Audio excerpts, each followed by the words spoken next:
This is called Bill Riley at his best. Mm-hmm. And this is a classic example of him trying to bully someone out of their job. This a woman who is an assistant professor at the University of Washington made the comment that the military uses the same techniques, predatory sales techniques, as predators do. And when she says predator, she means people like real estate people, insurance salesmen, probably pedophiles. The whole thing, she just generalizes that the military uses these hard-selling techniques to groom kids into buying into one thing or another. Right. So O'Reilly finds this incredibly offensive because the military is so great, even though I don't see him over there fighting, but that's another point. Then he bullies, he's got Geraldo on who's trying to do, and Geraldo starts to, this is why the clip is so good. It's a little long. I'm trying to set it up so you can put up with it. Geraldo starts to wax and wane over the military, and it's almost laughable. And then at the very end, there's the punchline, which makes your jaw hit the floor. Is what O'Reilly kidding? He doesn't even know a basic fact about joining the military. The behaviors of grooming children to agree to enter the military are the same behaviors that other predatory groomers engage in. Now we called Miss Hagopian, and she hung up on us. So we turned to our pal Geraldo, and here he is. So she's a loon, right? Now he hung up, she'd probably curse you. I think that what she says is dishonorable. I think it's disgusting. I think it's demonstrably false. I think it is, as the military says, outrageous and offensive. More interesting, though, Bill, is how the University of Washington says. The spokesman for the University of Washington, where Professor Hagopian is employed, called it extreme and absurd, her analogy. And it is, to compare the behavior of military recruiters, many of whom saved children stuck in the ghetto and give them a way of life, as the... Here it goes. Hey, you're stuck in the ghetto. That's right. We're going to get you out of the ghetto, son, and get your head blown off. This is just becomes, you can't not laugh at listening to this guy go on. It's just hilarious. Here we go. Senior military correspondent, war correspondent here for the last decade or so. It has been my honor to see thousands of youngsters, hundreds of whom come from the hard life in the urban areas. Oh, hold on. This has got to be leading into the Dream Act or something. This has got to be part of that. No, it doesn't. That's the joke of it. Who get recruited into the military, and their lives are transformed. It's a wonderful, honorable profession. They get a decent paycheck. They get a pension. They get a future. Their families get taken care of. To suggest that what the military recruiter is doing is luring young children, teenagers, high school students into a life where they're going to be committing suicide, where they're going to be committing crime, where their life is going to go off, is really... No, where you're using depleted uranium, so you'll get some kind of cancer, and they're taking away your health care. And they kick you out, and they don't take care of you, and they screw you, and they make you go back over and over and over again. And over again. Hey, I know plenty of guys that joined up because they were literally talked into it by these guys who are great sales guys. Yeah. And why deny it? That's just the way it is. What is this denial? Let's listen to some more of this crap. Beyond exaggeration. What? Says beyond exaggeration. Yeah. Area of really What is the university going to do about it? She's not a tenured professor. Well, I don't think they can do anything. She has the right to say, or okay, that's interesting. Really, you don't take a position wherever she wants to. You don't think the university can do anything? She's an assistant professor, not a professor. But what about fire her? Standards of academic behavior? If you have somebody that misguided, who is absolutely not telling the truth, because as you pointed out, this is an opportunity, and nobody forces anybody to stay in the military. You don't like it, you can leave. They're not forcing you to stay in there, okay? So is there... What? If you don't like it, it's called AWOL. What? If you don't like it... Play that last clip again. It's unbelievable. Wait a minute. Did he actually say, if you don't like it, you can leave? Yes. Okay. It's an opportunity, and nobody forces anybody to stay in the military. You don't like it, you can leave. They're not forcing... Who is this guy kidding?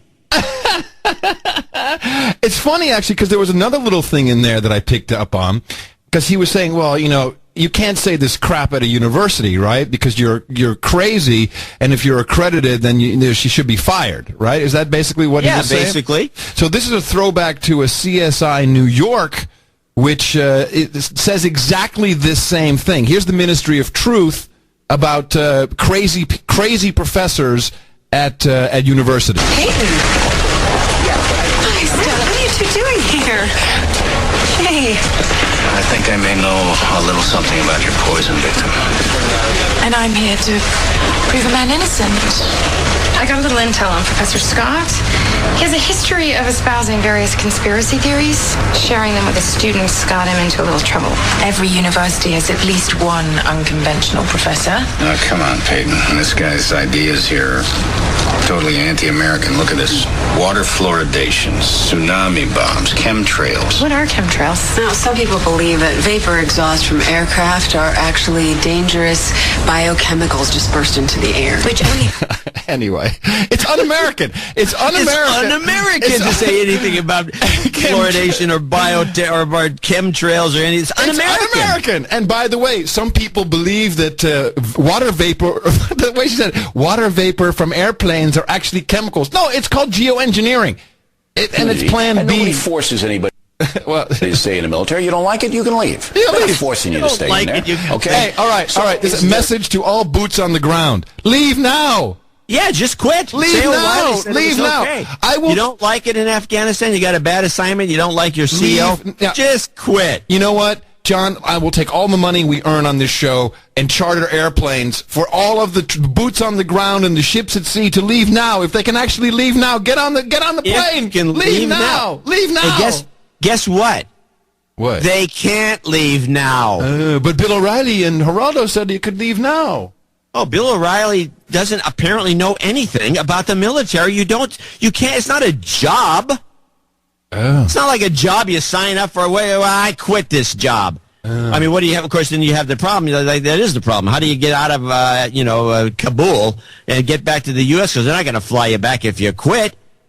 But this is like, why would anybody even think this? You do not sign up for the military so you can just quit at the drop of a hat like he claims. Where does this come from? Where does it get into his head to even suggest such a thing?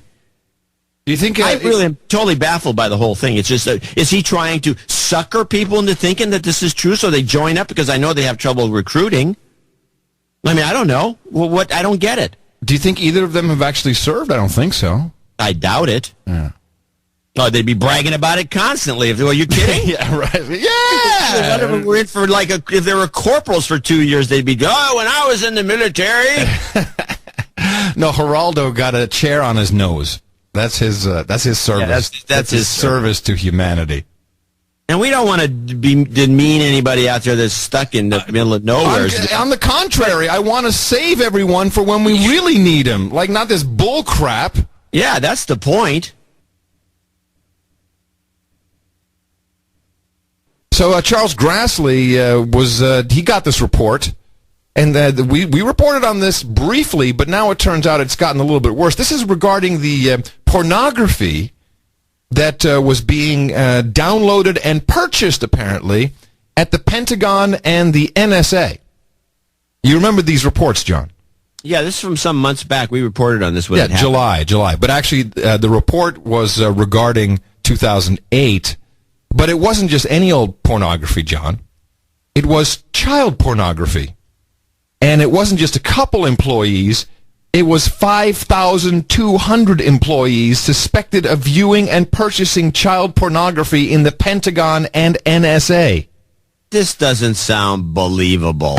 Senator Grassley, you were told that 5,200 Defense Department employees had allegedly purchased child porn, and yet you're saying only 3,500 of those names were cross-checked by a defense investigator to see if they were really DOD personnel. That's mind-boggling. Why weren't all of them cross-checked? Well, we don't have an answer to that question, but it's quite obvious that the other 1,700 should have been cross-checked, and that's one of the answers to my questions that I want answered, and the implication of our questions is they ought to be cross-checked. We ought to find out, because we're talking about not just general pornography here. we're talking about child pornography, and child pornography, taking that down is a crime.